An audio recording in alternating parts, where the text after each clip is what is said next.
Mexican side of it. Mexico is relatively well connected in terms of its land, facilities, and infrastructure. We don't necessarily understand that, but it is. And it's probably one of the reasons why they're having so much trouble moving drugs.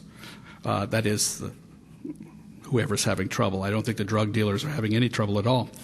What the issue is that what Mexico is doing is positioning a city like Monterrey, which is not on the map, but it's where most of those lines converge up within an hour and a half to 2 hour distance to the border of Texas, and they're creating an inland port. The inland port of Monterrey.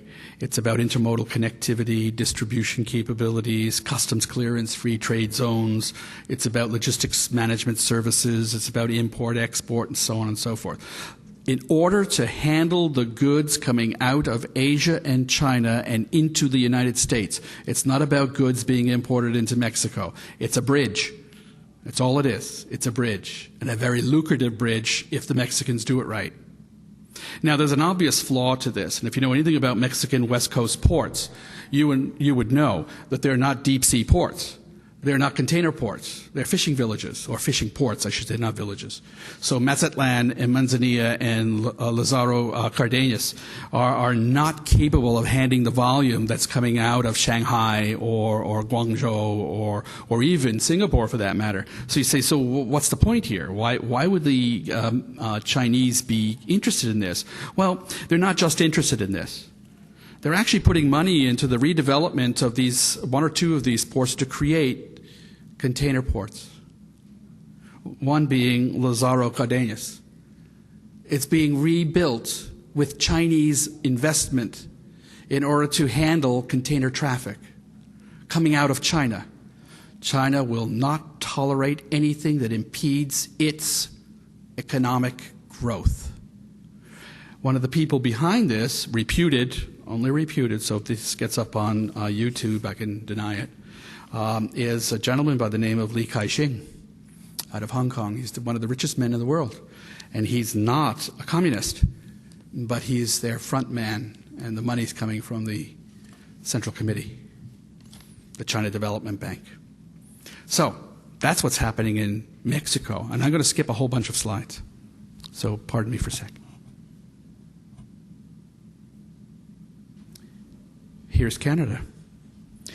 What the Chinese are interested in is something that some of us are familiar with, and some of us are even more familiar now that this particular strategy is expanding, and that is the combination of gateway and land bridge corridors from Pacific to Atlantic coast. And the Chinese are extremely interested in this. The development of the Pacific Rim Gateway, the first ship in was COSCO ship out of China. And it continues. Problem right now is trying to continue the flow. And then the connection by rail into central Canada, inland ports of various sorts, because the objective is not to move goods into Canada, but to move goods into the United States.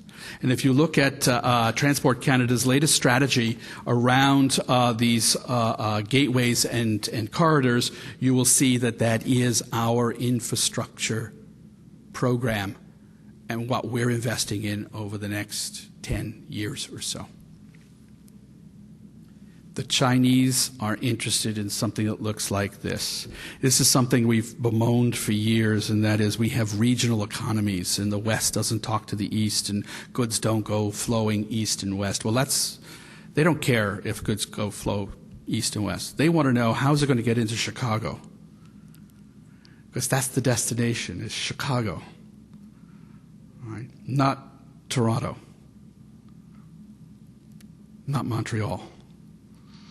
Sorry, not even Calgary or Winnipeg.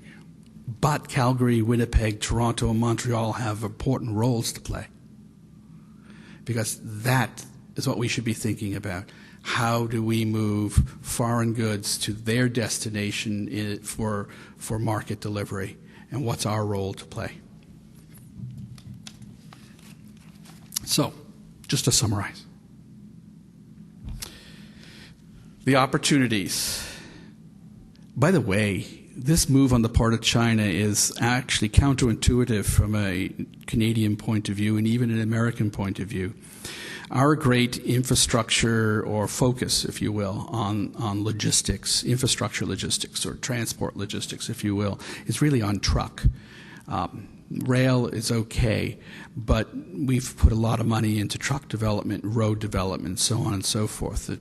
What the Chinese discovered was that along the coasts, was that they built all these highways, and they had all these trucks moving all of these containers, and there are no restrictions on their highways, no axle restrictions and no weight restrictions for trucks. And guess what happened in the first 5 years of investing billions of dollars in road infrastructure? They all crumbled. And they said, boy, this is not good.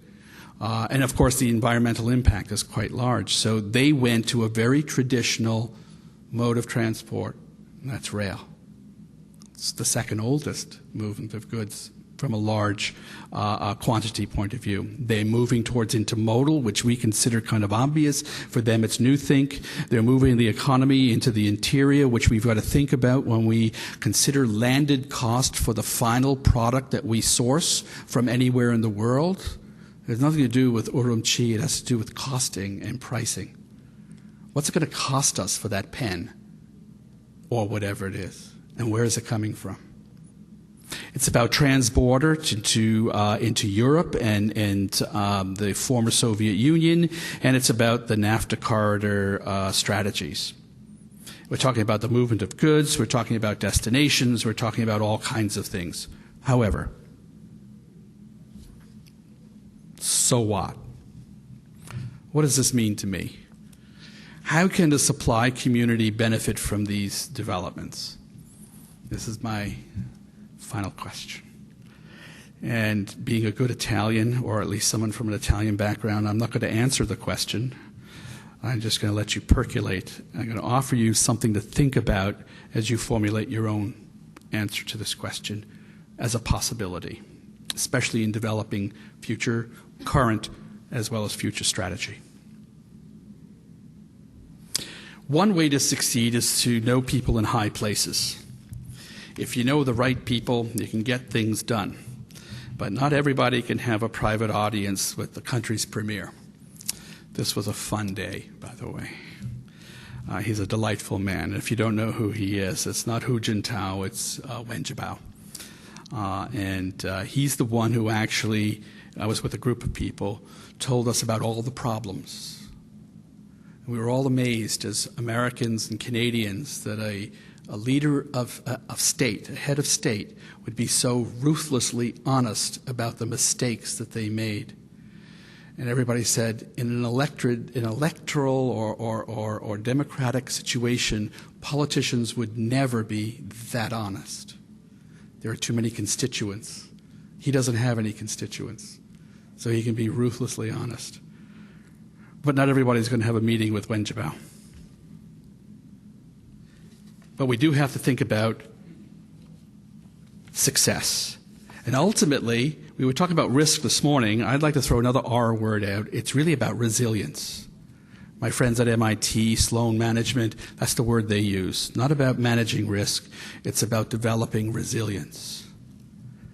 And there are three critical success factors, no matter what it is we do, whether you organize a birthday party for your 5-year-old, or you actually develop a global strategy from a competitive point of view. It's about strategy, process, and people. Strategy is where do you want to go? Process is how you're going to get there. And people is who's driving the bus.